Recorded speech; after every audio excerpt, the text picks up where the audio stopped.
Halo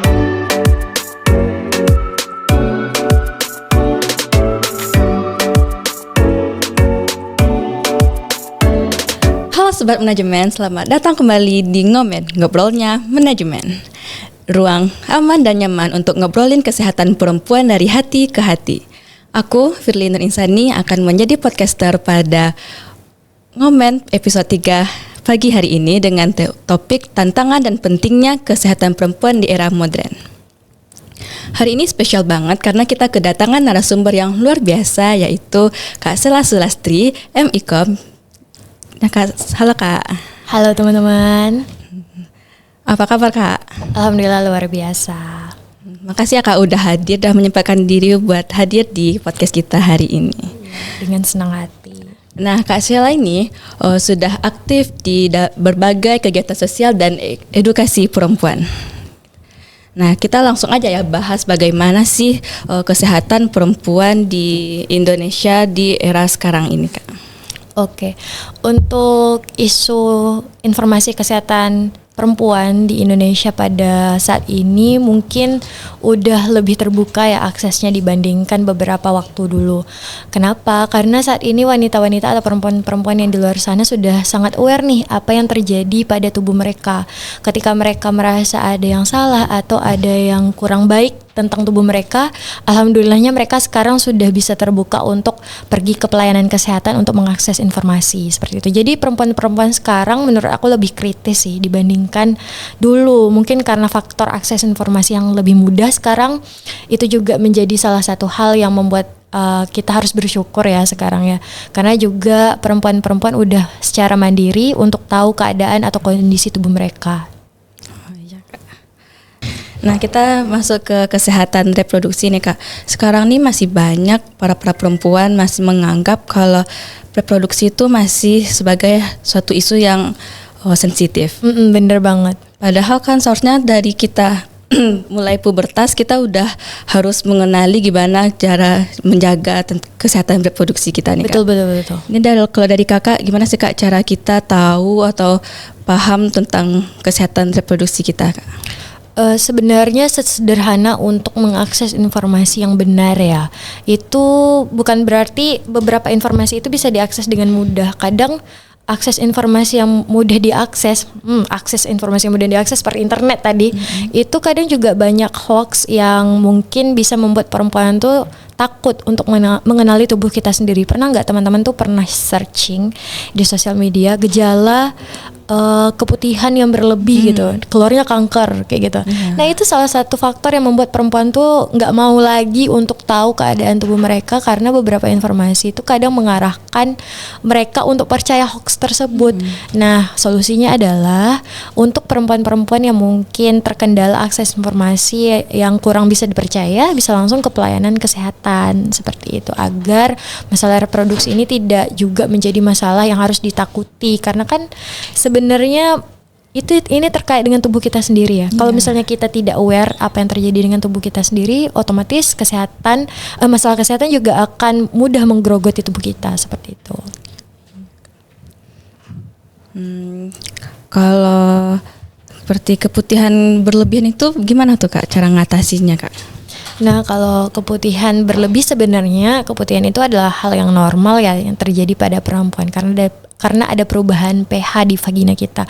Tapi kalau misalnya itu sudah mengganggu seperti bau tidak sedap, warnanya juga berubah, itu bisa langsung ke pelayanan kesehatan terdekat karena bisa jadi itu gejala-gejala penyakit lain seperti gangguan serviks, endometrium atau miom gitu kan. Karena kalau udah berlebihan pastinya itu akan ada masalah nantinya.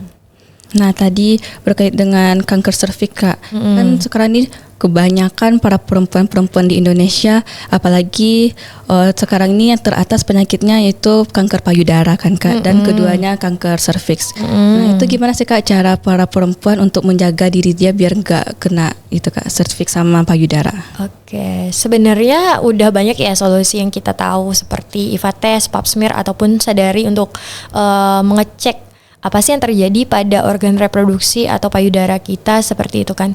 Sebenarnya yang ngomong untuk masalah ini lebih ke arahnya dokter gitu kan, pelayanan kesehatan. Tapi untuk cara-cara preventifnya atau cara pencegahannya untuk kita perempuan, ada baiknya secara berkala itu bisa mengecek bagian tubuh kita sendiri. Kalau misalnya udah ada hal yang menurut kita aneh atau kurang baik terjadi ke tubuh kita, ya langsung ke pelayanan kesehatan. Karena beberapa perempuan takut ya atau malu lah untuk memeriksa tubuh mereka sendiri karena kesehatan reproduksi ini masih tabu di Indonesia seperti itu. Nah, lebih-lebih lagi ini terjadi karena ada stigma dari masyarakat kalau misalnya perempuan udah ngecek organ reproduksi atau tubuh mereka ke pelayanan kesehatan, wah ini udah perempuan kurang baik seperti itu kan, karena biasanya pandangan orang-orang perempuan yang melakukan atau mengecek tubuh mereka secara langsung ke pelayanan kesehatan itu konotasinya udah kebanyakan negatif seperti itu. Padahal secara alami tubuh perempuan juga bisa mengalami gangguan-gangguan kesehatan tadi tanpa ada faktor eksternal seperti itu. Kayak memang udah genetik atau memang gara-gara faktor hidup yang disebabkan oleh stres seperti itu. Jadi nggak harus faktor-faktor selain dari diri kita sendiri yang memang menyebabkan gangguan kesehatan reproduksi seperti itu. Oke. Nah, sekarang kita lanjut ke kesehatan mental ya Kak. Nah, kesehatan mental ini kan juga bagian dari kesehatan perempuan. Nah, apa aja sih tanda-tanda yang sering diabaikan dan bagaimana sih kita bisa lebih aware terhadap ini Kak?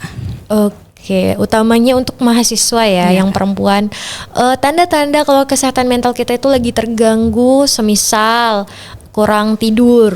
Memang kurang tidur karena tugas itu hal yang lumrah.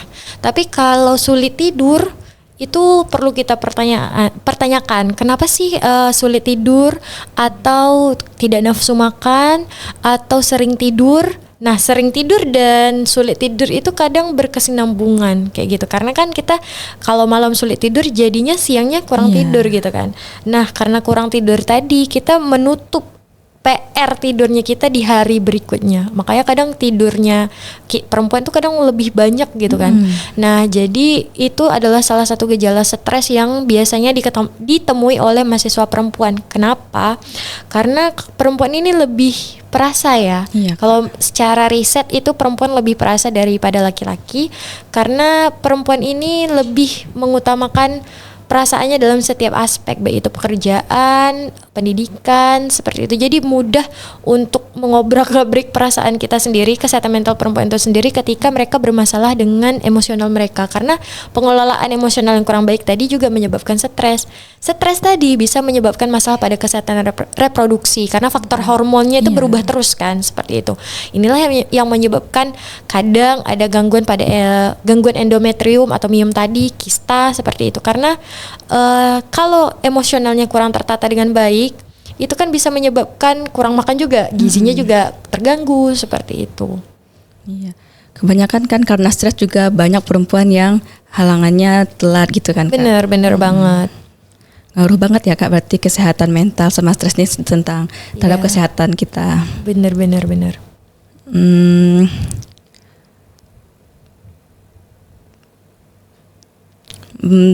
Menurut Kakak nih, gimana cara sederhana yang bisa dilakukan perempuan untuk mulai memperhatikan kesehatannya meski mereka nih sibuk dalam berkegiatan gitu Kak?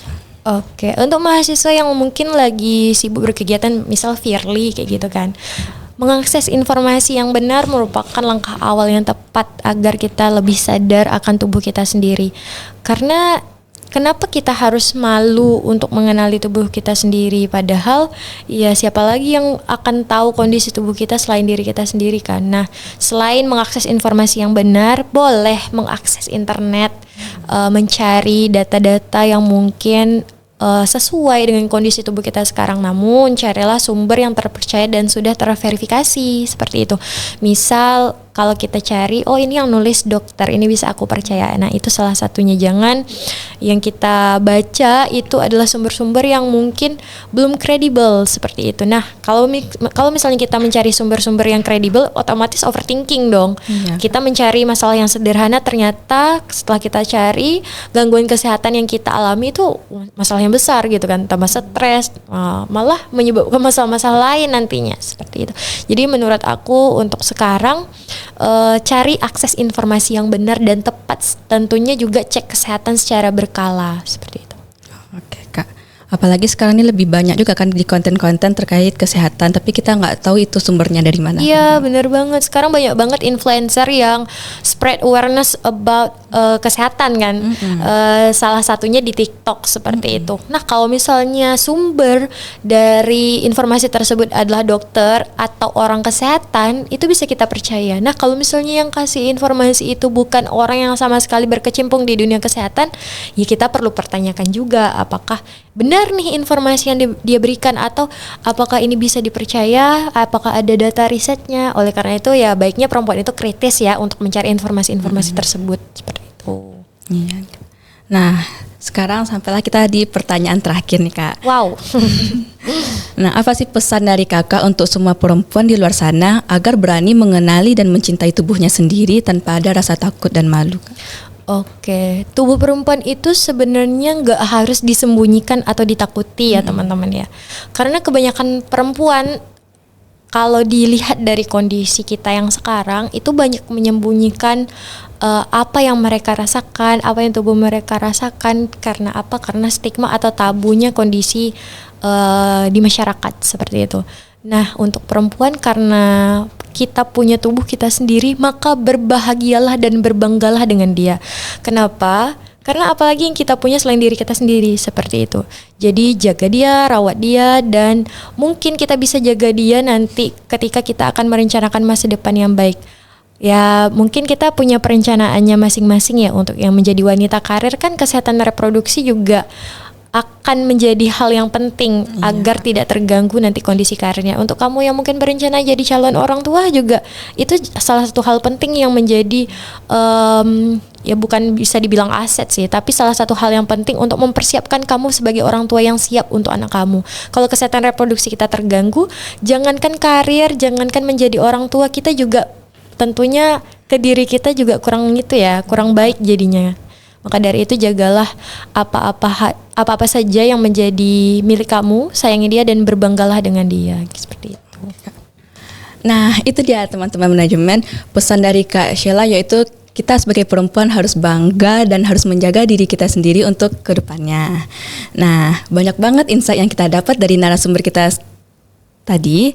Nah, terima kasih ya Kak sudah berbagi ilmunya, dan semoga obrolan ini bisa menjadi pemantik semangat buat para perempuan untuk lebih sadar, peduli dan sayang terhadap diri dia sendiri, serta bisa membuka mata hati kita semua bahwa kesehatan bukan cuma soal tubuh, tapi juga soal keberanian untuk bicara dan memahami diri sendiri. Sampai jumpa di episode selanjutnya. Ingat ya, sehat itu bukan soal sempurna, tapi soal sadar dan merawat diri sebaik mungkin. Jangan lupa, sehat itu cantik dan peduli itu keren. Ngomen, ngobrolnya manajemen. Dadah.